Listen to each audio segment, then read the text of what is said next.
¿Existe algún método para desarrollar nuestra faceta económica que sirva para todos? ¿Es posible crear algo así? ¿Cuál es el límite de la responsabilidad individual para vivir una vida plena?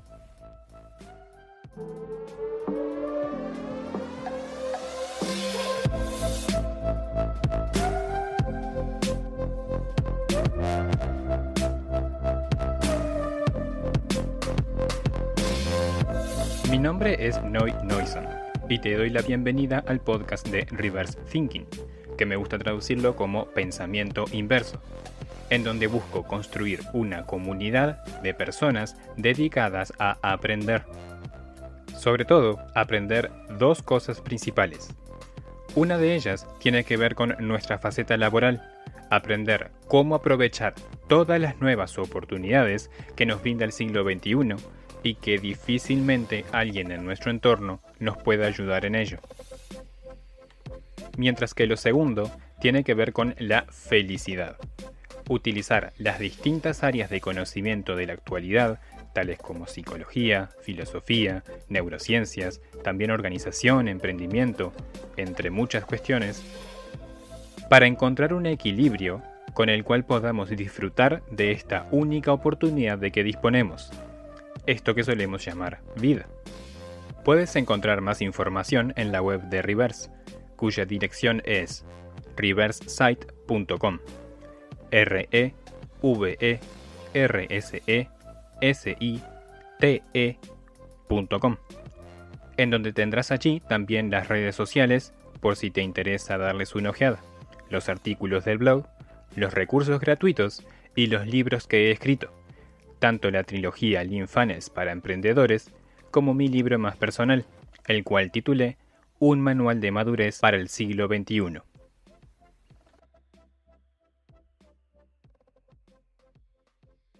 En este sexto capítulo abordaré el rol y la importancia de los valores en nuestras vidas. Para abordar este tema, dividiré el capítulo en los siguientes dos puntos. Primero, jerarquía de valores. Segundo, disfrute del proceso.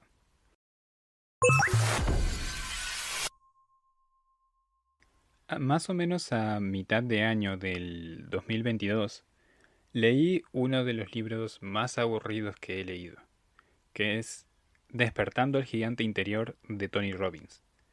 Realmente lo recomiendo, es un muy buen libro, pero como de costumbre el señor Robbins es exageradamente extenso.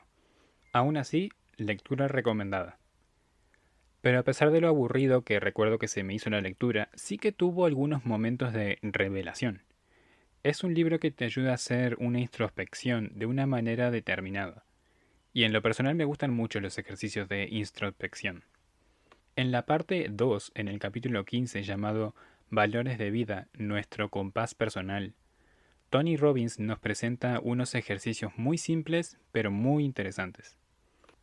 Nos presenta dos listados, uno de valores a los cuales queremos acercarnos y otro de valores de los cuales queremos alejarnos. La premisa es ordenarlos acorde a la importancia que les damos. El primero sería el que más y el último el que menos. En cuanto a los valores a acercarnos, estos son amor, éxito, libertad, intimidad, seguridad, aventura, poder, pasión, confort y salud. En cuanto a los valores a alejarnos, estos son rechazo, ira, frustración, soledad, depresión, fracaso, humillación y culpa. El momento de revelación llegó cuando me encontraba ordenando los valores a los cuales acercarme y que antes de realizar el ejercicio tenía una autopercepción de que lo más importante para mí eran valores como el éxito, la pasión o la aventura. Pero al realizar el ejercicio me llevé la sorpresa de que los que terminaron en la cima fueron salud, seguridad, pasión y libertad. Esos fueron mis cuatro primeros en ese entonces. En la actualidad son seguridad, salud, libertad y confort. Esto fue realmente una revelación para mi persona porque me ayudó a entender muchas de las decisiones que había tomado en el pasado. En otro libro, titulado Todo está jodido, escrito por Mark Manson, también aborda el tema de los valores. y nos menciona que el orden de los valores determina nuestro futuro. Así expone el ejemplo de una conocida suya que tenía como valores: primero, buenos DJs; segundo, buenas drogas; tercero, trabajo; cuarto, dormir. Así es, su vida giraba en torno a la música y la fiesta. El trabajo era importante porque era su fuente de ingresos para poder ir de fiesta, pero dormir quedaba por debajo, deteriorando paulatinamente su salud. Si nos fijamos detenidamente, ambos autores hacen énfasis en lo mismo, no en qué valores escogemos, sino en cómo los ordenamos. El orden de valores determina nuestro futuro. En lo personal, mi principal valor a día de hoy es acercarme a la realidad, o su contraparte, porque definir la realidad es complicado, alejarme de las fantasías, ya que eso es lo que considero que es parte imprescindible del proceso de madurar. El proceso mediante uno el cual se acerca a la realidad al alejarse de las fantasías. Por eso consideramos que dejar de creer en Papá Noel o Santa Claus, como lo conozcas, que es una parte evidente del proceso de maduración. Y la mejor forma que al menos yo identifico para lograr este cometido es utilizar nuestra mejor herramienta, el entendimiento.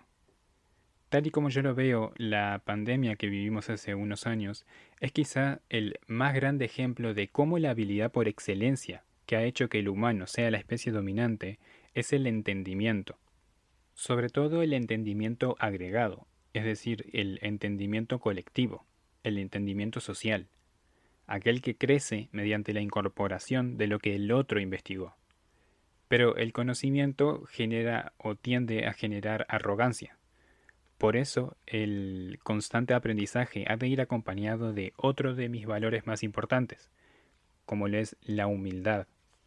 A mi parecer, la humildad no es algo que se es, que uno es, o algo que se tiene, sino algo que se demuestra, pero no hacia los demás, sino primero hacia nosotros mismos.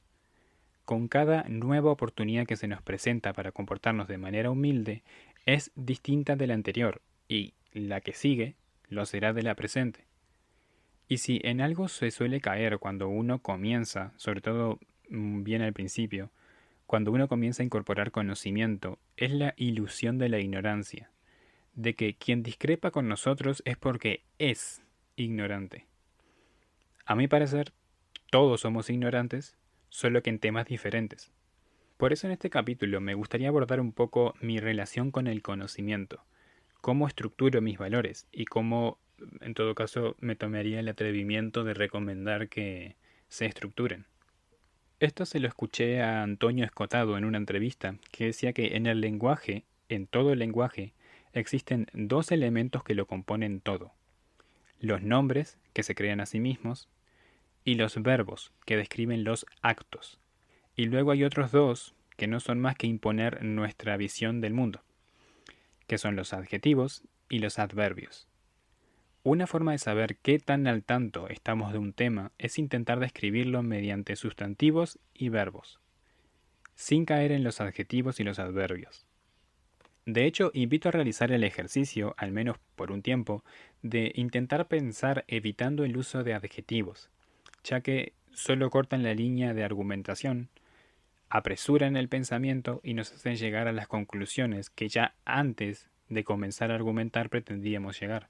Y justamente en esta clase de pensar, en este tipo de pensar, es que se esconde lo que nos guía, el querer.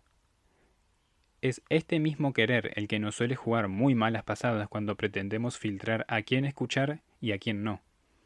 En estos días, donde hay tantísima información disponible, nuestro recurso más preciado llega a ser la atención, siendo de vital importancia escoger adecuadamente a quién le prestamos atención y sobre todo a quién no le prestamos atención o a quién no le estamos prestando atención por estársela prestando a alguien más.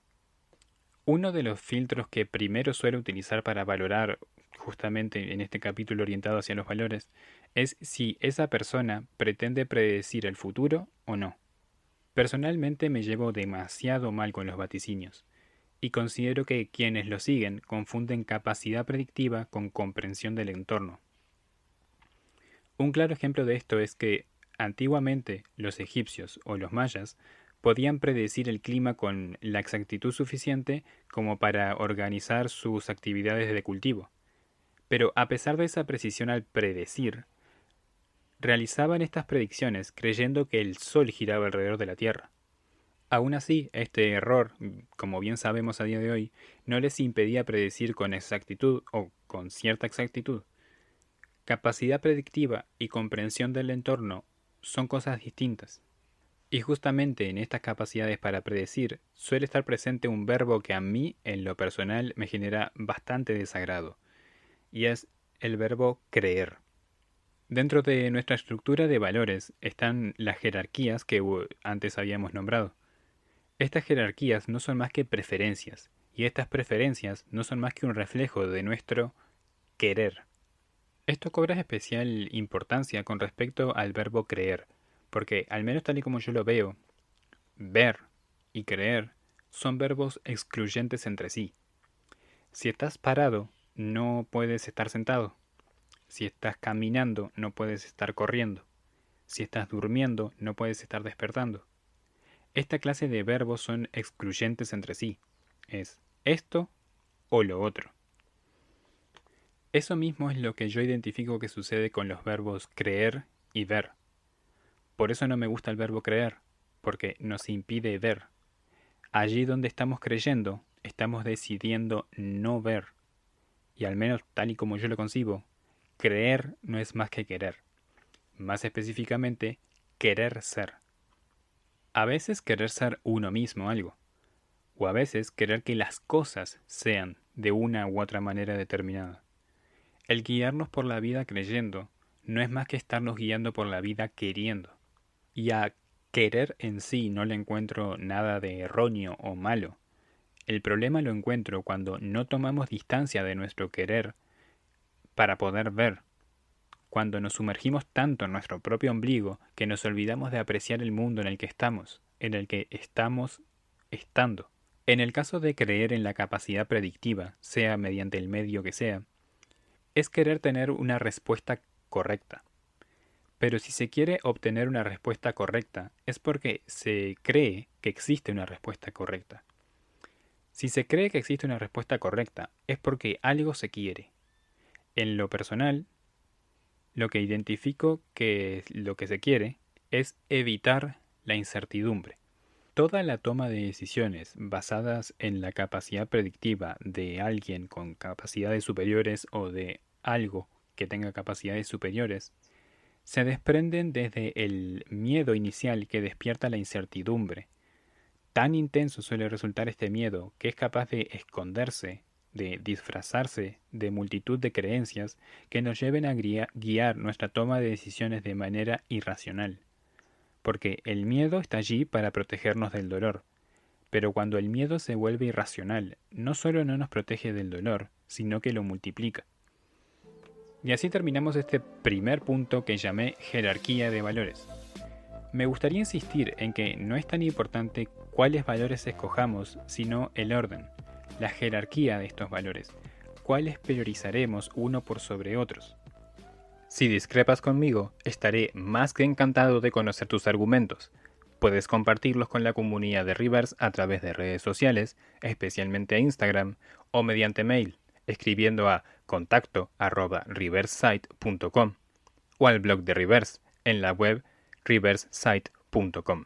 Ahora pasemos al segundo punto que me gustaría abordar, el cual llamé disfrute del proceso.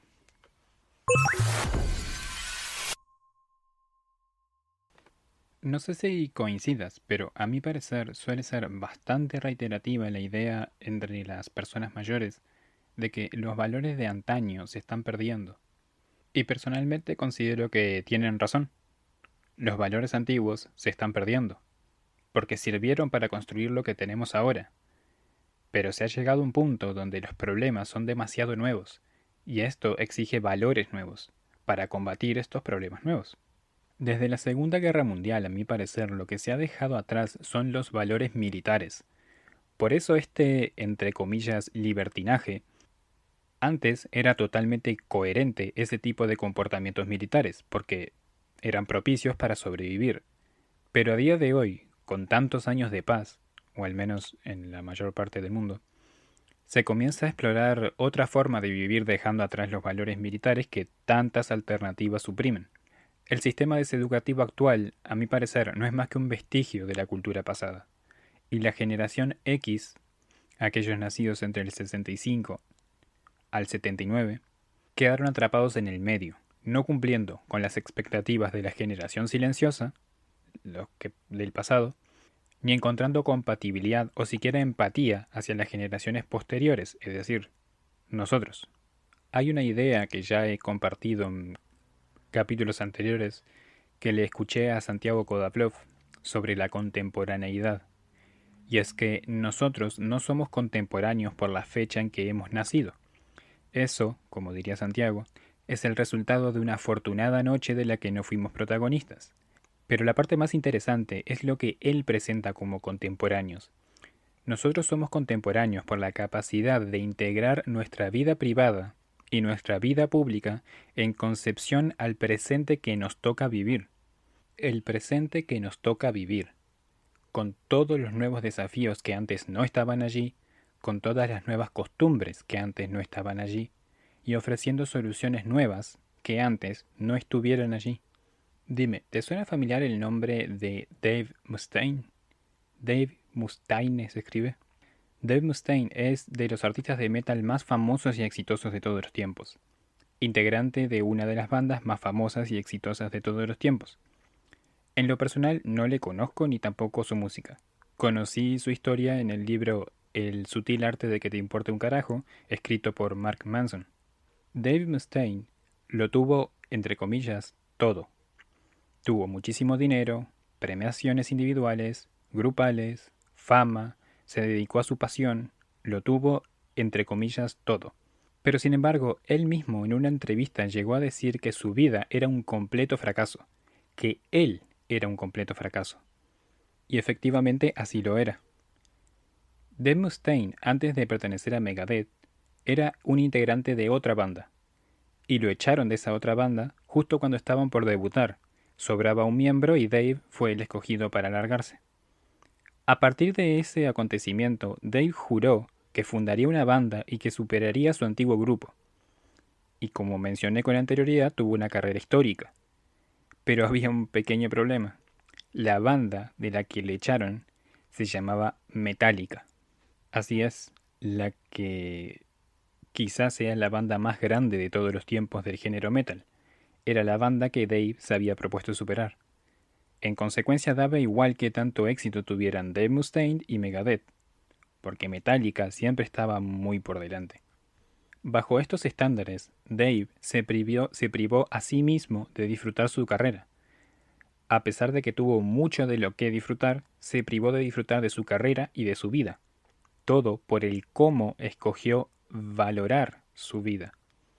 Y justamente esta me parece la lección más valiosa de esta historia, que somos nosotros quienes escogemos cómo valorar nuestras vidas. Y depende de nuestras valoraciones, y no de nuestros resultados, lo bien o lo mal que nos sintamos con la vida que nos encontramos desarrollando. No el logro definitivo de los ideales que se tienen, sino el perfeccionamiento constante en la práctica de esos ideales. Concentrarnos en lo que está sucediendo ahora, lo que estamos haciendo ahora, y nada más. Lo de mañana será de mañana. Los resultados forman parte de ese mañana. Pero ahora está en nuestras manos el decidir qué hacer y qué no hacer. Pero también está en nuestras manos el decidir bajo qué baremo escogemos medirnos, escogemos valorarnos. Centrarte en los resultados no te garantiza alcanzarlos, y sí te garantiza la frustración ahora y después mientras no los alcanzas. Encontrarse no es más que no perderse, marcando la diferencia entre ser por sí y ser en sí. Siendo ser por sí no es más que estar haciendo, tomando decisiones y valorando en base a algo más o alguien más. Siendo ser en sí el aquí y ahora. En nosotros, para nosotros. No desde una perspectiva individualista y egoísta, sino de autovaloración. A mi parecer, a día de hoy, la enorme mayoría de jóvenes o veinteañeros llegamos a estos años 20 no siendo dueños de nuestras propias expectativas. A lo largo de toda nuestra formación y vida actual, nunca aprendemos a auto-juzgarnos, a auto-valorarnos. En la adolescencia se prioriza la aceptación social. Esto nos lleva a desarrollar una serie de habilidades que nos facilita el adaptarnos a nuestro entorno, para mejorar nuestra vida social. El problema que yo le encuentro radica en cuanto llegamos a la adultez, ya que si seguimos con el mismo comportamiento, terminaremos teniendo una vida laboral diseñada por los otros.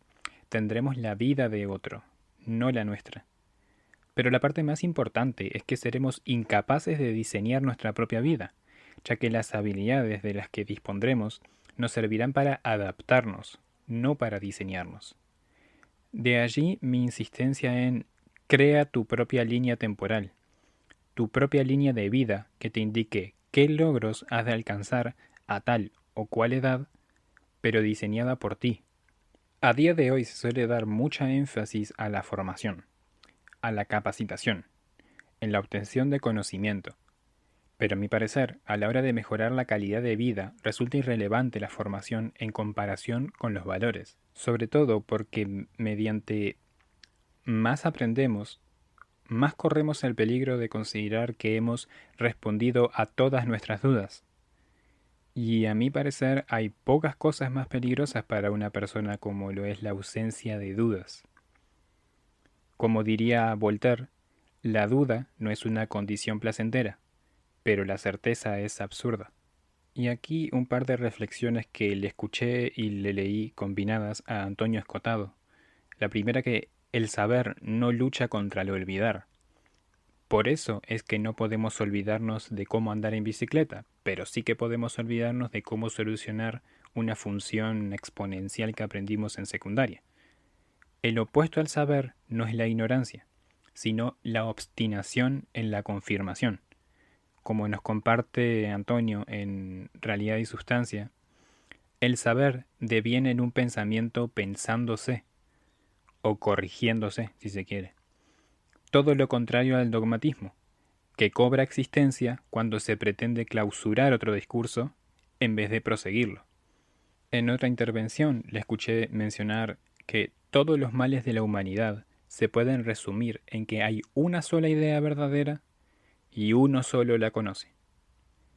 Hemos de tener mucho cuidado con el dogmatismo a la hora tanto de tomar decisiones como de fijarnos en referentes. Si ese camino ya fue recorrido por alguien y no le ha llevado hacia donde nosotros pretendemos ir, tratemos de evitar un comportamiento que refleje el triunfo de la esperanza por sobre la experiencia. Como menciona Aaron Beck, corregir las creencias erróneas mitiga las reacciones exageradas. La certeza suele ser uno de los mayores enemigos del crecimiento. Aquellas cuestiones a las que no podemos responder suelen ser mucho mejores para nosotros que las respuestas que no podemos cuestionar. En el fondo, muy en el fondo, sabiduría y felicidad terminan por ser la misma cosa. Y así terminamos con este sexto capítulo. Espero no haberte aburrido y me gustaría muchísimo conocer tu opinión sobre este capítulo y sobre cómo está avanzando Reverse como proyecto. El primer tip final con el que me gustaría comenzar es con definir una forma de autoevaluar nuestro avance. Desarrollar una forma de valorar si estamos avanzando o no, fijándonos si esos estándares con los que pretendemos cumplir, ya sea de resultados materiales o de habilidades desarrolladas, las hemos escogido nosotros. Como esa famosa frase de todos somos genios, pero si evalúas a un pez por su habilidad para trepar un árbol, se pasará toda su vida pensando que es un inútil. A día de hoy crecemos bajo unos estándares muy marcados sobre lo que es inteligencia, sobre lo que es éxito, pero nada de eso es siquiera reflexionado por nosotros mismos. Para comenzar, puedes escribir una breve historia sobre cómo prosperaría una persona. Puedes dividirla en progreso económico, relacional, emocional, físico y psicológico. Allí tendrás un reflejo de cómo tienes estructurado en tu mente el concepto de progreso. El segundo tip final está relacionado con uno de los valores que más importancia le identifico y también mayor dificultad de alcanzarlo y sobre todo sostenerlo, como lo es la humildad. Y en este caso está relacionado con los argumentos que nos presentamos a nosotros mismos. Siempre que se nos ocurra una justificación, fijémonos si convenientemente esa justificación no nos posiciona en una posición ventajosa. Un buen ejemplo de esta situación es el típico "no les caigo bien porque me tienen envidia".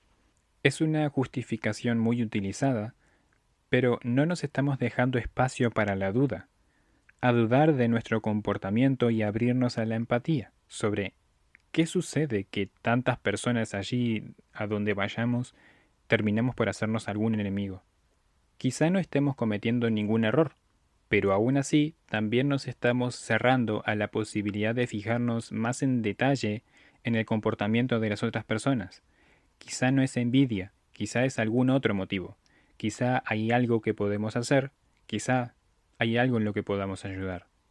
Quizá detrás de ese comportamiento tan hosco se encuentre una persona que podamos disfrutar de su compañía, pero para descubrirlo hemos de generar la oportunidad.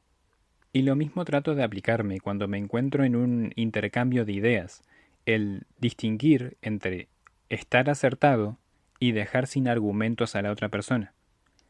A lo mejor hemos dejado a la otra persona sin argumentos y salimos, entre comillas, victoriosos de ese intercambio de ideas. Pero aún así, eso no significa que nuestras ideas estén acertadas. Solo que en esa conversación puntual, a esa persona puntual, le hemos rebatido sus argumentos. Nada más. Y el último punto final tiene que ver con la autoidentificación. Así es, con el autodefinirnos y con los adjetivos, uno de mis mayores enemigos. Antes puse mucho énfasis en la idea de definir nuestra propia línea temporal, nuestra propia forma, nuestra propia estructura de valores para autojuzgarnos. Pero autojuzgarnos no implica autodefinirnos. Pero en lo que más insistencia quiero hacer es en dejar los adjetivos de lado a la hora de definirnos. En el momento en que nos aferramos a un adjetivo, comenzamos a construir toda nuestra personalidad en base a él.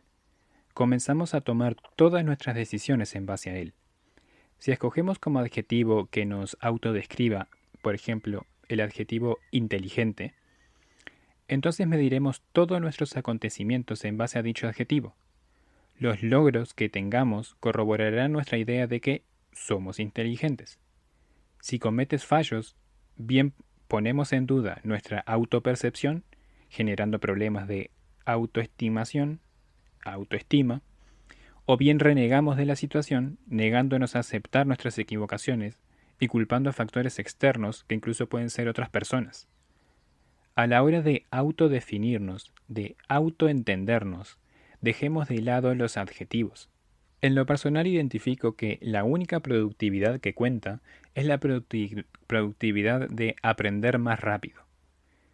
Y cierro con una de mis frases favoritas de Frank Clark, que dice: encontramos consuelo entre quienes están de acuerdo con nosotros, y maduramos entre quienes se muestran en franco desacuerdo. En el próximo capítulo abordaremos el tema de las relaciones, con el título de Relacionarte sin renunciarte.